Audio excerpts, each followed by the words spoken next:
CA, que es con evitación de colisiones. Hemos revisado simulaciones de redes ad hoc y redes BSS con infraestructura para ver cómo funciona este protocolo en la teoría y en la práctica. Luego hemos revisado las redes Ethernet en relación a las redes o Ethernet clásica, a diferenciación de la Ethernet conmutada. Y en Ethernet conmutada hemos revisado lo que son los switches y su trabajo de cómo llenar sus tablas.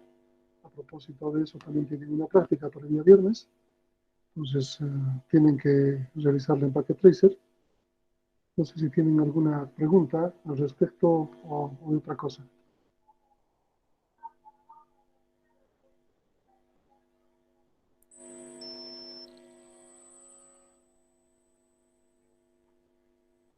¿Nada? ¿Todo se ha entendido bien?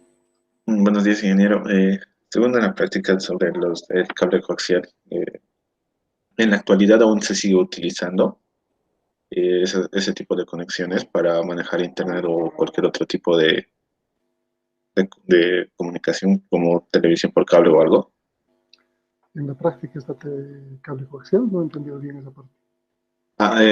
Es que en la teoría de lo que estaba viendo, cable coaxial, lo que se manejaba antes, 10 base 5, las conexiones anteriores en bus. Quería saber si ahorita, en la actualidad, se sigue utilizando el cable coaxial para transmitir internet. No, no, para nada. Lo que se ha empezado con Ethernet, ustedes han visto un video y justamente en las presentaciones se recalca un poco de eso. Cuando Xerox en 76 ha creado la red Ethernet a 2.94 megabits por segundo y luego se ha creado DICS, la mezcla de Xerox, Intel y Digital Equipment Corporation, DEC. Ellas han creado lo que conocemos ahora como Ethernet de 10 megabits por segundo. Se ha estandarizado como la IEEE 802.3 y Xerox manejaba la cable coaxial grueso, 10 base 5, y con DICS se ha trabajado con 10 megabits con 10 base 2.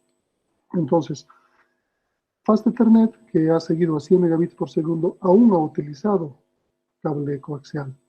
Pero también en esa transición de Fast Ethernet entre 10 y 100 megabits se ha utilizado los hubs con cable paternizado. Por lo tanto, el cable coaxial ha empezado a desusarse, ya no se ha utilizado con los hubs y peor aún con los switches. Con los switches prácticamente ya no necesitamos para nada, ¿no? Entonces se ha descartado la topología en bus en ese sentido del cable coaxial y se ha adoptado la topología en estrella en el sentido del cable de par trenzado. Actualmente existen topologías en bus, pero que vendrían a ser fibra óptica. Un ejemplo claro es la San Simón, pero ya no se maneja el cable coaxial. Sí se utilizan para antenas. O sea, todas las antenas de Wi-Fi que sean externas, inalámbricas, se va a utilizar el cable coaxial. Pero no implica que ahí estamos manejando señal que tenga que ver con las redes. Es una antena nada más. En la televisión por cable también se utiliza, aunque es otra norma. Cuando les he mostrado el cable coaxial, les he dicho que uno es el eje 56 y el otro es el eje 58. Entonces, son distintas normas. Independientemente de eso, la televisión por cable todavía la utiliza, pero en redes ya no. Porque ahorita hace poco hicieron instalación de Tigo aquí por mi zona y dejaron algunos retazos donde estaba viendo que es un cable coaxial. Sí, Tigo utiliza una mezcla de fibra óptica y cable coaxial. Saben muy bien, el cable coaxial es bastante blindado. Entonces, utilizan el cable coaxial en las partes donde pueden haber mucha interferencia. Lo utilizan.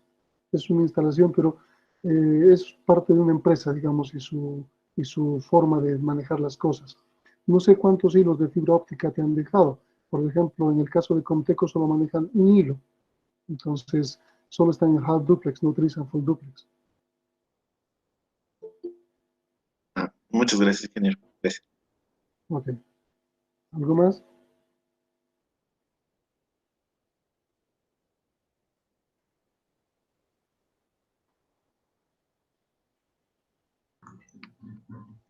Ingeniero, perdón.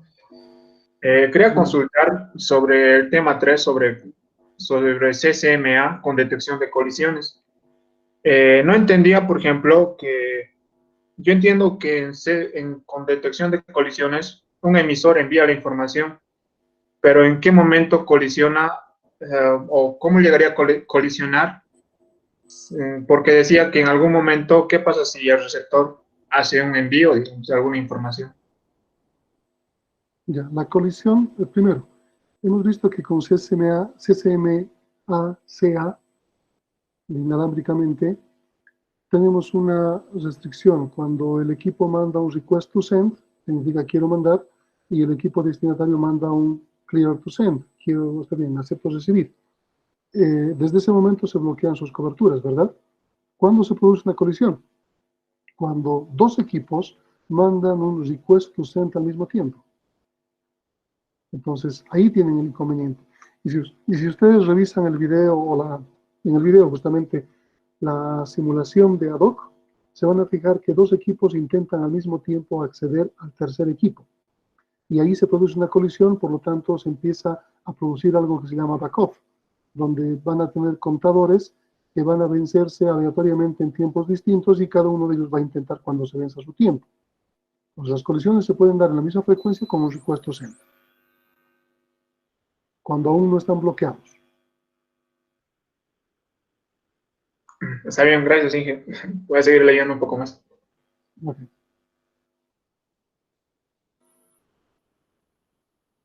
¿Qué más?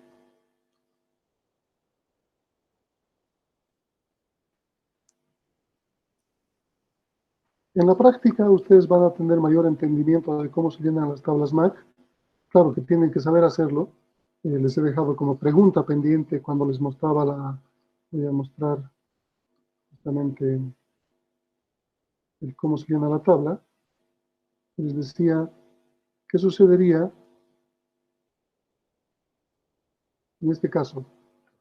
Se está viendo, me imagino, tenemos dos switches y un router, dos switches conectados en cascada a través del puerto 4 del primer switch y el puerto 1 del segundo switch. ¿Cuál sería la tabla completa, tabla llena, si todos los puertos de los switches estuviesen conectados a distintas máquinas? El puerto 3 del switch 2 a una máquina X, no sé, este puerto 4 está conectado a un router que tiene una determinada dirección MAC, dirección Internet o dirección física. El puerto 2 del switch 1 estuviese conectado a otra máquina, entonces, ¿cómo se llenarían las tablas de ambos switches? Es lo que tienen que justamente practicar un poco, y es lo que les trataba de explicar en el video, de cómo funciona ese backward learning que se va llenando las tablas. En la práctica ustedes van a llenar, bueno, ustedes no van a llenar la tabla se va a llenar automáticamente, pero tienen que ir entendiendo cómo se hace ese llenado, cómo se borra la tabla, cómo se maneja direcciones estáticas, es decir, que no se va a borrar. Las que las llena el switch automáticamente son direcciones dinámicas. Entonces, la práctica en Packet Tracer consiste en ese entendimiento.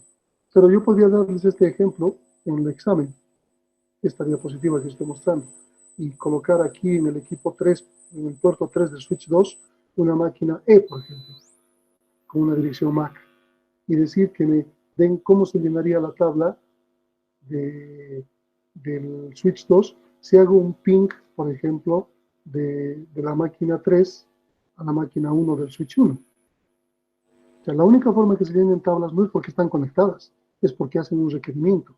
Pues un comando ping va a permitir hacer un requerimiento. Hay un intento de conexión.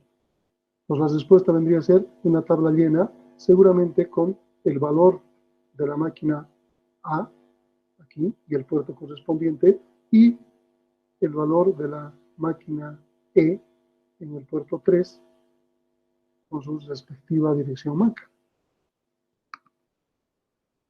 ¿Qué más?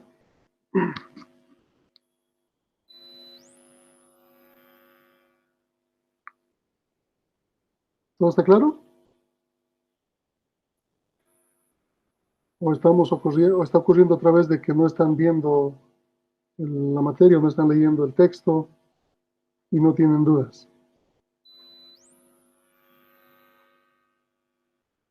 Esta semana, según cronograma, deberíamos tomar examen.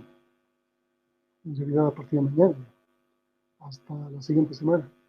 Pero se han adelantado demasiado en el cronograma, es muy apresurado, tendríamos que cortar contenido. Nosotros tenemos que acabar este tema, que lo vamos a hacer el día jueves, viernes, y avanzar el siguiente más, el tema 4, para tomar el primer parcial. Entonces, nos vamos a tomar todavía la siguiente semana para acabar el tema, y de acuerdo a eso vamos a ver cuándo tomamos el examen. ¿Dudas?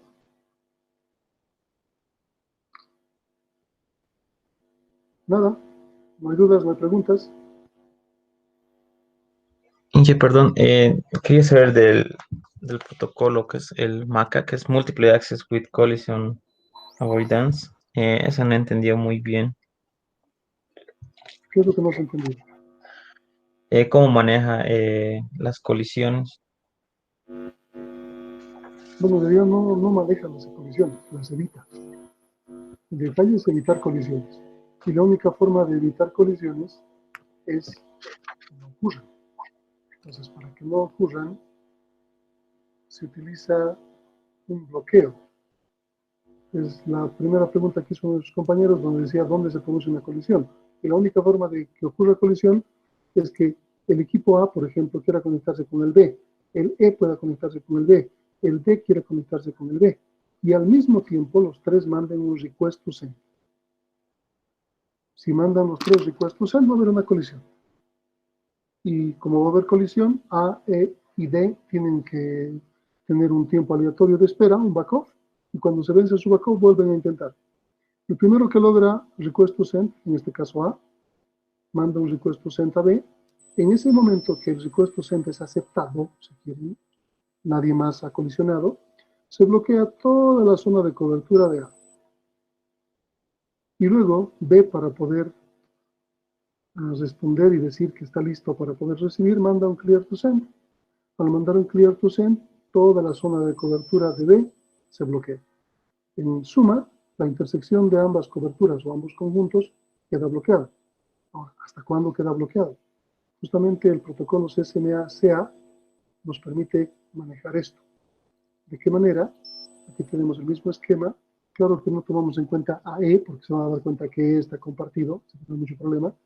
Pero cuando A manda un request to send, bloquea a todos aquellos que tienen acceso en su cobertura, en este caso C. Y cuando B manda un clear to send, bloquea a todos aquellos que están en su cobertura, en este caso D. Ambos, C y D, entran en un bloqueo que se llama Network Allocation Vector. ¿Cuándo se desbloquean? Una vez que A y B intercambian datos, B en algún momento va a confirmar la llegada de los datos, ACK.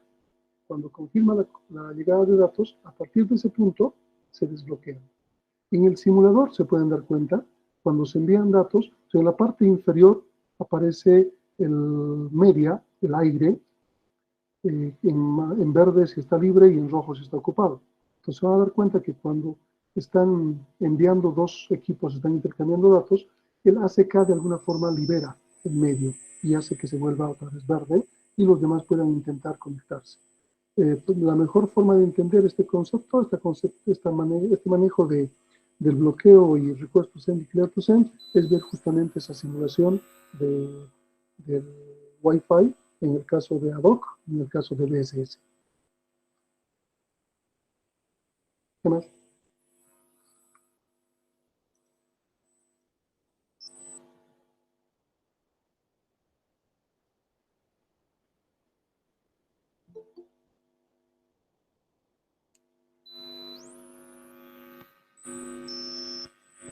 ¿No hay más dudas?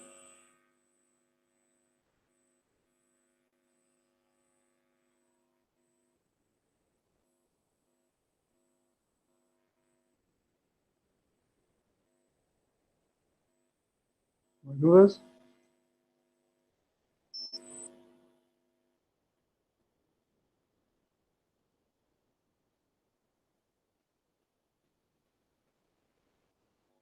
Bueno, entonces si no hay dudas, voy a dejar de grabar para subir este video con sus consultas.